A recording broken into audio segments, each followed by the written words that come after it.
देश की खाद्य सुरक्षा सुनिश्चित करना।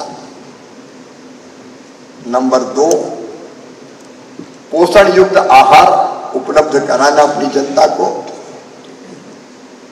और नंबर 3, हमारे किसान लाभकारी खेती करें। हमारी बड़ी पॉपुलेशन आज भी एग्रीकल्चर पर निर्भर है, डिपेंड है। और इसके लिए प्रधानमंत्री नरेंद्र मोदी जी के नेतृत्व में हमने 6 सूत्रीय रणनीति बनाई है। 1, हमको उत्पादन बढ़ाना है, पर हेक्टर प्रोडक्शन प्रोडक्टिविटी हमको इंक्रीज करना है, बढ़ाना है। और प्रोडक्शन बढ़ाने के लिए बीज कितने इंपॉर्टेंट है आप सब लोग जानते हैं। बीज प्राण है, बीज आत्मा है। अच्छे बीज चाहिए, ये पहली शर्त है। और इसलिए सीड इंडस्ट्री हमारे लिए बहुत महत्वपूर्ण है। तो उत्पादन बढ़ाना है, लेकिन दूसरी चिंता और है हमारी। ये ऑडियो दिया क्या? उत्पादन की लागत भी घटाना है, क्योंकि उत्पादन बढ़े और कास्ट ऑफ प्रोडक्शन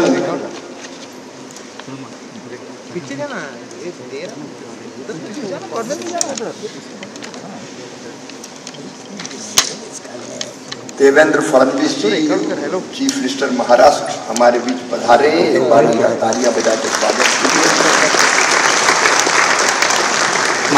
देवेंद्र जी आपको नमस्कार।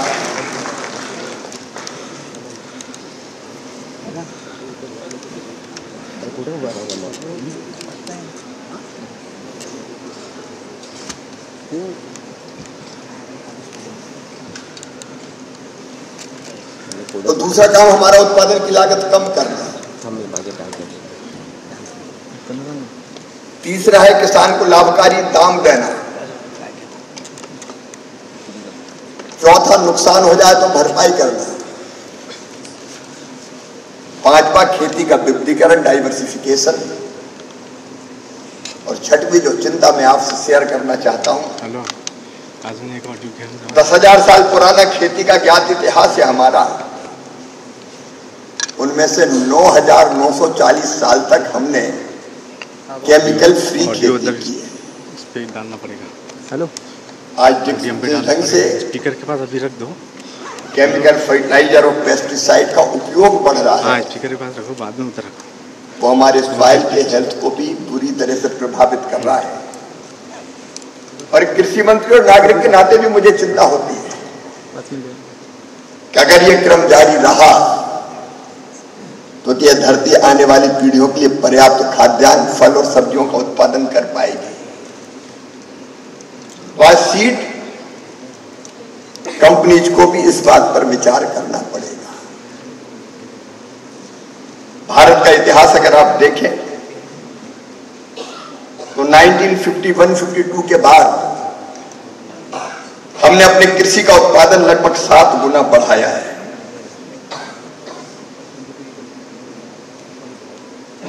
और 8 गुना हमने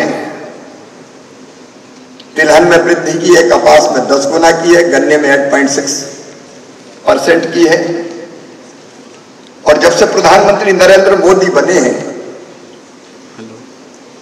तब से अब तक केवल फूड ग्रेन्स का जो उत्पादन है वो 44% बढ़ा है। 2014-15 में ये था 252.02 मिलियन टन, अब ये 353.96 मिलियन टन। चावल में हमने 41%, गेहूं में 35%, मेज मक्के में हमने 75% और तिलहन में 55% से अधिक की वृद्धि की है। और लगभग खाद्यान्न में हमने न देश को केवल आत्मनिर्भर बनाया है बल्कि हम कई चीजों का एक्सपोर्ट भी आज कर रहे हैं। मित्रों, कुपोषण की गंभीर समस्या से निपटने के लिए बायोफोर्टिफाइड किस्मों का भी हमने विकास किया है और लगभग आईसीआर भारतीय कृषि अनुसंधान परिषद ने ही ऐसी 200 से ज्यादा किस्में विकसित करने का काम किया। पोडियम पे नहीं लगाया अभी, बात कर रहे ना। मुझे कहते हुए खुशी है कि आज देश में आधे से ज्यादा गेहूं की बायोफोर्टिफाइड किस्में उगाने का काम हो रहा है। मैं इसमें विस्तार से नहीं जाता। नहीं। क्लाइमेट रिजिलेंट वैरायटीज को विकसित करने में भी आईसीआर ने महत्वपूर्ण भूमिका निभाई है। सीड सेक्टर में भी अगर आप देखेंगे तो सार्वजनिक क्षेत्र में हमारा एनएससी राष्ट्रीय बीज निगम है, 17 राज्यों के बीज निगम है, 25 हमारी बीज प्रमाणन एजेंसीज हैं, 172 हमारी सीड टेस्टिंग लैब्स हैं, हमारी यूनिवर्सिटीज, हमारे 731 केवीकेज, ये सब सीड प्रोडक्शन के क्षेत्र में महत्वपूर्ण काम कर रहे हैं। लेकिन मैं जानता हूं कि सार्वजनिक क्षेत्र पर्याप्त नहीं है, निजी क्षेत्र के सहयोग की भी आवश्यकता है। जब मैं मिस्टर राव से बात कर रहा था तो मैंने पूछा कि हम जो विचार विमर्श करेंगे उसका फोकस क्या है।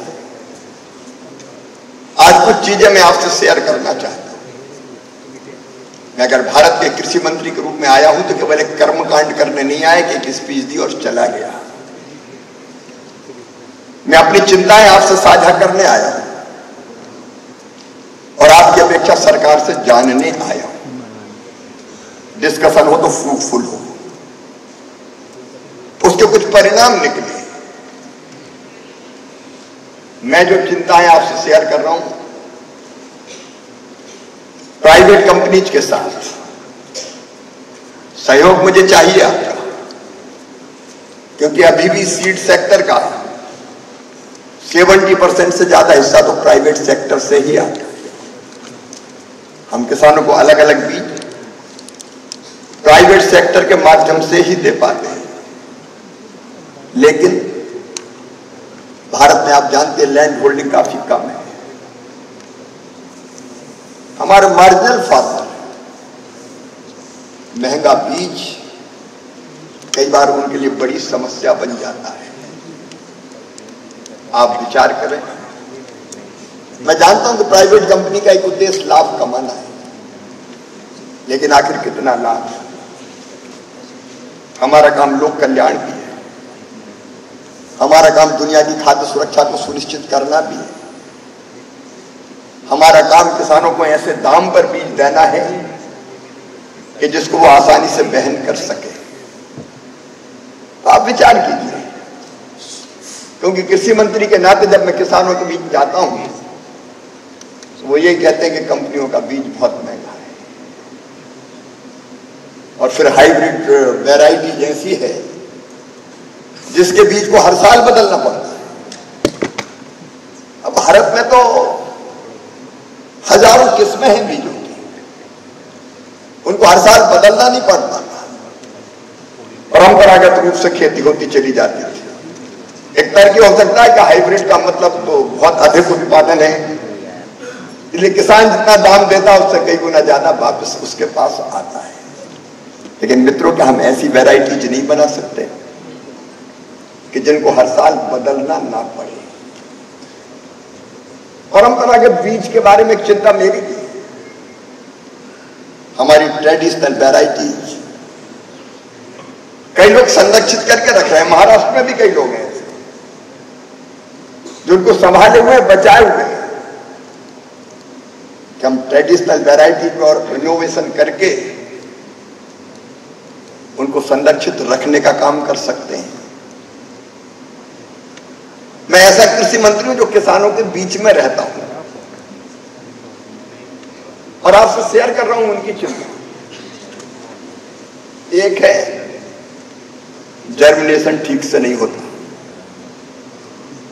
कंपनी बीज देती है तो बड़े अच्छे सपने दिखाती है। इसी साल मैंने देखा सोयाबीन का बीज कई जगह अंकुरित ही नहीं हुआ। अब हम लोग जो सीड किसान को देते हैं उसको बेहतर ढंग से कैसे टेस्ट करके परीक्षण करके ढंग से दें, क्योंकि किसान की एक साल अगर फसल बिगड़ गई तो 5 साल के लिए फिर वो बुरी हालत में रहता है। फिर वो एक बार साइकिल बन जाती है तो फिर उबर नहीं पाता है। कई बार अफलन की स्थिति रहती है। अभी मैं कुछ क्षेत्रों में गया, एक कंपनी, उसका मैं नाम नहीं लूंगा, धान की बहुत अच्छी वैरायटी कह के दी, लेकिन उसको ढंग से बाल ही नहीं आई। किसान मेरे पास आई, अलग बात है कि फिर मैंने साइंटिस्ट की टीम भेजी, उन्हें जांच की और बाद में वो मुआवजा देने का काम कर रहे हैं। लेकिन इससे कैसे बचा जा सकता है, ये हमको सोचना पड़ेगा। मिक्सर अप किया हूं। भारत में हम लोगों ने, प्रधानमंत्री जी ने एक अभियान चलाया, दलहन और तिलहन मिशन, हमारे अलग अलग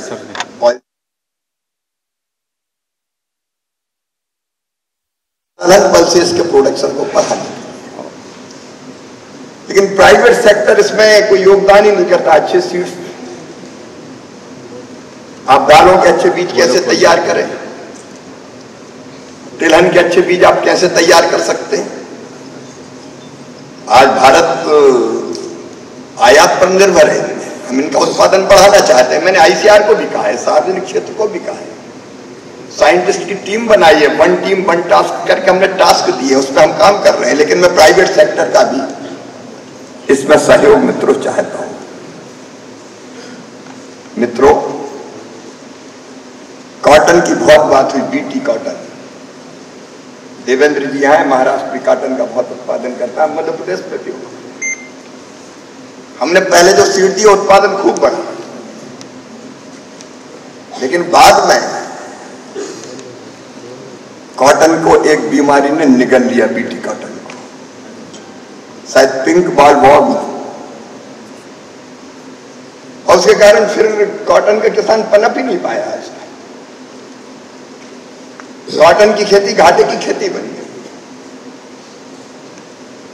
एसटी कॉटन एक इशू है और अभी भी चोरी से बीज आ रहे हैं, मेरी जानकारी में। हम उस समस्या का समाधान करने के लिए कदम उठा रहे हैं, लेकिन बीज का खेल ऐसा ना हो। एक वैरायटी आई तो हम पहले से सावधानी रखें। आज तो एआई का जमाना है, मशीन लर्निंग, कि आने वाले जो संभावित कीटों के प्रकोप है उससे हम उस फसल को कैसे बचा सकें। स्पूरियस सीड, नकली बीज, घटिया बीज, नकली तो मैं नहीं कहूंगा, वो एक समस्या है, और वो समस्या आपके बीच में भी कुछ लोग हैं, उनके कारण भी। इसको कौन रोक सकता? आपसा और आप लोग मिलके आप विचार कीजिए। शायद आपने एथिक्स कमेटी कुछ बनाई हुई है, लेकिन वो काम करती कि नहीं करती। और अगर कोई डीलर स्पूरियस सीड्स बेचता है तो उसको कैसे रोका जा सकता? हम सीड एक्ट ला रहे हैं, देवेंद्र जी, हमने तय किया संसद के बजट सत्र में हम पेस्टिसाइड और सीड दोनों एक्ट लेके, क्योंकि हम किसान को बर्बाद नहीं होने दे सकते। लेकिन हम कंपनी के साथ भी पूरा सहयोग चाहते हैं। मिलकर सरकार और आप इन समस्याओं से हम कैसे निपट सकते हैं, इस पर विचार करें। मैं आपके साथ बैठने को तैयार हूं। मैं आया भी इसीलिए, मैंने कहा फ्रूटफुल डिस्कशन होना चाहिए। एक भाषण दे के नेताजी चले जाएं तो फायदा क्या उसका? मेरे किसानों को भी कुछ मिले और आपकी समस्याओं का भी हम समाधान कर पाए, उसकी हम कोशिश करेंगे।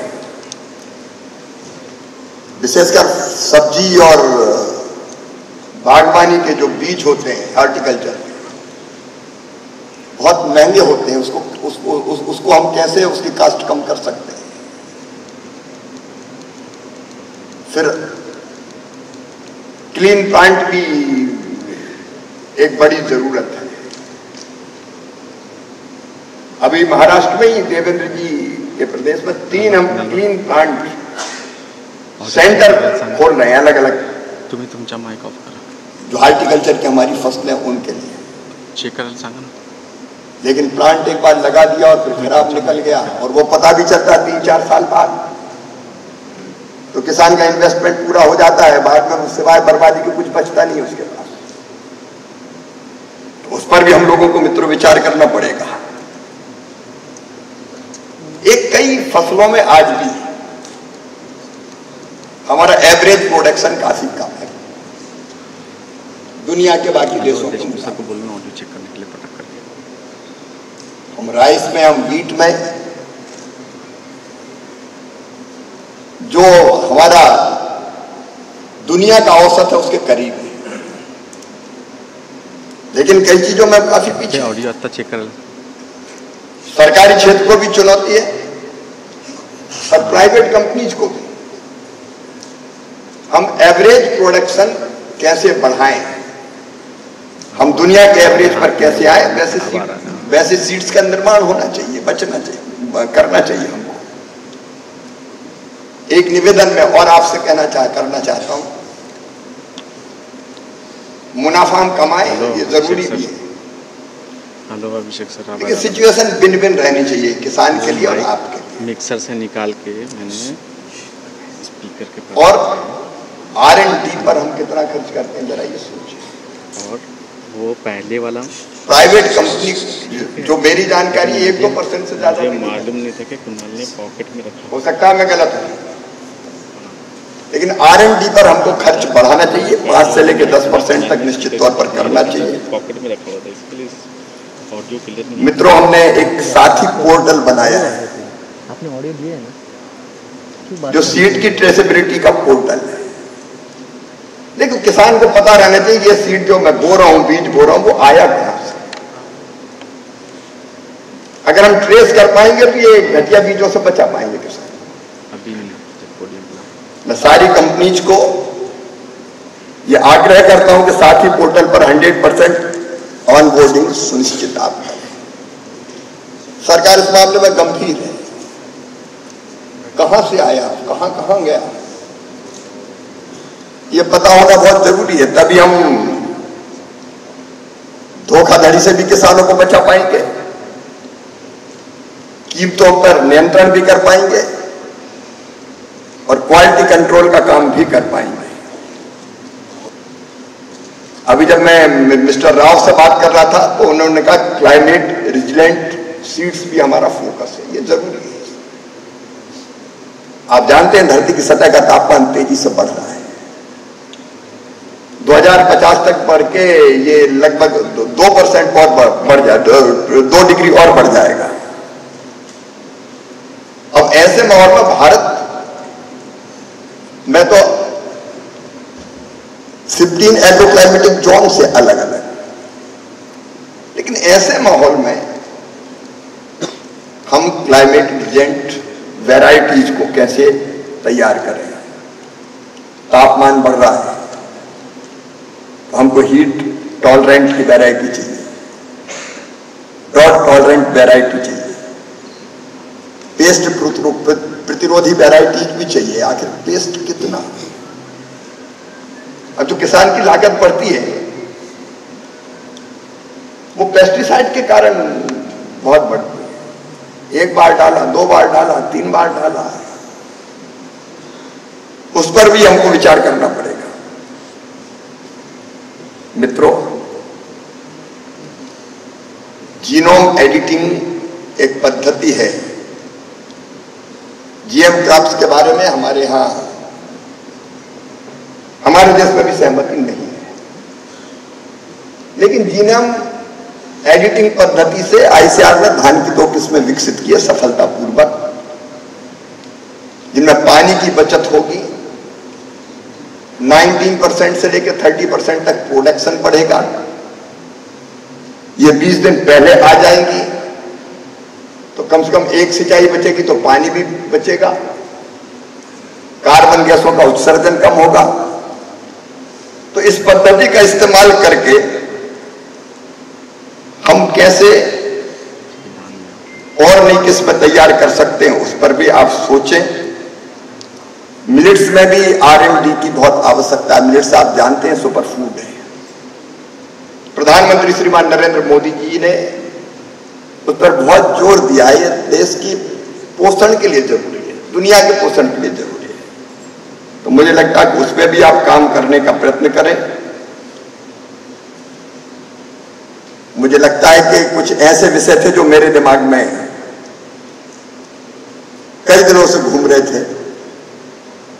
मुझे लगा कि मैं पूरी स्पष्टता से आपके सामने वो रख दूं ताकि आप उन पर विचार कर सकें। और मैं आपको भी आह्वान करता हूं, आपकी दिक्कत आप मुझे बताओ, मैं सोचूंगा मैं पूरी जिम्मेदारी के साथ करूं। प्राइवेट कंपनीज को अगर कहीं दिक्कत है तो उसका समाधान करने की हम कोशिश करेंगे। आप बीज की नई वैरायटी बनाते हैं, आपने मुझे बताया कि वो, और मैंने ICR को भी कहा कि एक वैरायटी आती किसान को 5 साल इंतजार करना पड़ता है। और प्रधानमंत्री जी ने पिछले साल 129 किस्में नई रिलीज की। हमने धूमधाम से कार्यक्रम किया और बाद में जब मैं गया दौरा करने तो किसान मुझे कह रहे साहब वो बीज कहाँ है, प्रधानमंत्री जी ने रिलीज किया। तो वो बीज तो आएगा 5 साल बाद। तो अब किसान भी ये चाहता है कि कोई वैरायटी रिलीज ही तो वो जल्दी कैसे चलन में आ जाए। अब ब्रीडर, फिर फाउंडेशन, फिर सर्टिफाइड, अब हमको करना पड़ेगा, मैं जानता हूं, लेकिन समय कम कैसे हो सकता है। और आपकी जो चिंता है कि आपने टेस्ट कर लिया फिर 3 साल सरकार और टेस्ट करती है, मैं इस बात पर तैयार हूं कि आप प्रमाणिकता के साथ जो टेस्ट करेंगे हम उसको भी मानेंगे, उस अवधि को हम कम करने का काम करेंगे ताकि वो किसान को जल्दी मिले। आपने कहा कि टेस्टिंग के लिए फैसिलिटीज दी है, तो 2 या 3 की लैब की बात वो सही है। तो प्रमाणिक अगर होती है तो हम आपकी भी टेस्टिंग मानेंगे, नहीं तो हम इसको फैसिलिटीज को बढ़ाने का भी काम करेंगे ताकि आपको दिक्कत ना हो, देर ना लगे। एक किसी ने बताया कि पैसा भी ज्यादा लगता है, मुझे पता नहीं वो कितना सच है, लेकिन वो भी मेरे सामने आया। तो मैं तो हर बात पे आपसे खुल के चर्चा करने को तैयार हूं। आप भी आगे बढ़े, हम भी आगे बढ़े, क्योंकि सरकार और प्राइवेट सेक्टर मिलकर अंत काम हम किस लिए कर रहे हैं? हम काम कर रहे हैं देश की, दुनिया की खाद्य सुरक्षा सुनिश्चित करने के लिए। देखिए ये सीड का काम जो आप कर रहे हैं, सीड कंपनी, ये केवल मुनाफे का काम नहीं है, ये काम है फूड सिक्योरिटी। हम कैसे सुनिश्चित करें? दुनिया में आज भी कई देश हैं जो कुपोषण का मुकाबला कर रहे हैं। हमारा फर्ज है, भारत केवल भारत के लिए नहीं सोचता। अगर आज भी दुनिया के किसी देश में कुपोषण है तो वो मानवता के माथे पर कलंक है और उसको मिटाने के लिए हम सबको मिलकर काम करना चाहिए। प्रधानमंत्री जी ने भारत विकास विश्व बंधु, तो भारत विश्व बंधु के तौर पर काम करने को तैयार। आइए जो कुछ मुद्दे हैं आज के बाद भी मैं आपके प्रतिनिधिमंडल को आमंत्रित करता हूं। अगर आपको कहीं लगता है कि कुछ दिक्कतें, सीड एक्ट में भी आपको सुझाव देना हो तो दीजिए, लेकिन हमारा ये पक्का संकल्प है कि गड़बड़ करने वालों को नहीं, और उसी में अच्छी कंपनियों का फायदा है। तो मिलकर हम सोचें, विचार करें और जो आवश्यक कदम है वो सरकार और प्राइवेट सेक्टर मिलकर उठाए। मैं आपको सहयोग के लिए आमंत्रित करता हूं और एक बार फिर आपका इस कॉन्फ्रेंस में भारत की आर्थिक राजधानी में हृदय से स्वागत करता हूं, अभिनंदन करता हूं। बहुत बहुत धन्यवाद।